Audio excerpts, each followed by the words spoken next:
I'm being allergic to new things these days. I think they all are. To this lockdown itself. And the third wave is already on its way. Oh no.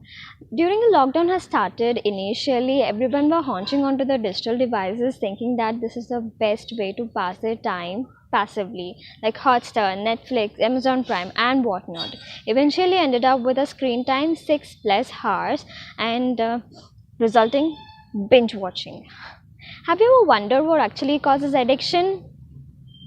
I'm gonna make sure that this video is going to be a big pack interesting because I'm not only going to share some facts but also some unusual things which causes addiction. So make sure you watch this video till the end, and I make sure that this video's last point is going to be way more interesting.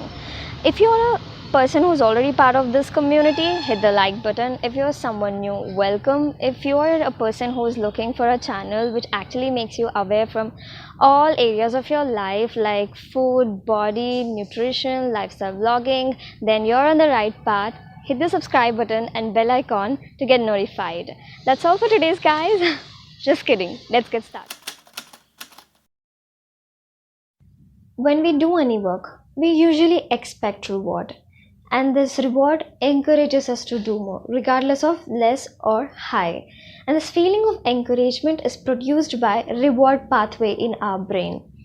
Now, it is a numerous connections of the neuron and also called as mesolimbic pathway.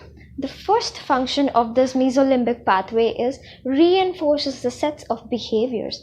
What does it mean? Simple. Supporting an act with or without material. Here, our brain supports our action with the release of dopamine, satisfying and a hormone which encourages us to do.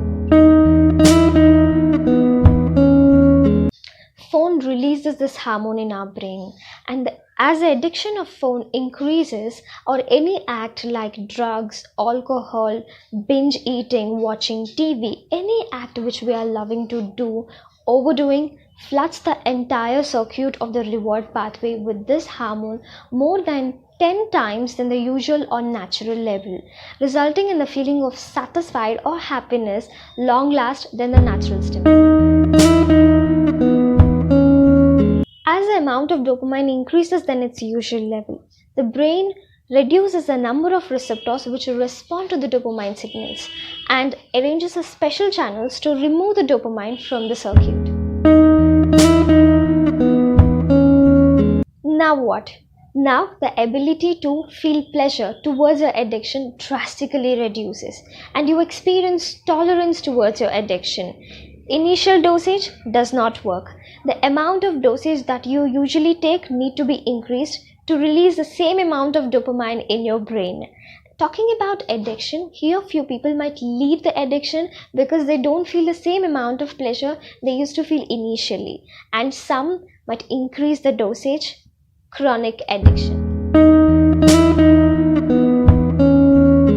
Other regions of our brain outside of reward pathway responsible for decision making, memory power are severely affected, and in few areas of our brain neurons are dead. Few areas of our brain neurons are added and resulting hijack. I think most of us now can relate that our brain is hijacked by our digital devices. This is the reason why science calls addiction as chronic brain disease.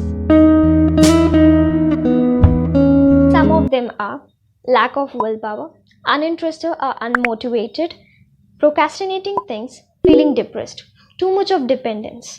We are depending on phone even for a very small calculation nowadays, and too much of distraction or low concentration.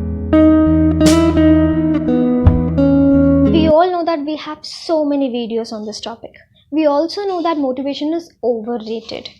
And we watched a video of motivation and feeling motivated for a moment and later, boom, it's gone. Where and why? Watched a video of motivation, loved it. Instead of putting your phone aside and implementing the tips, you started watching more and more videos of the same channel. Experienced it? Don't you think so?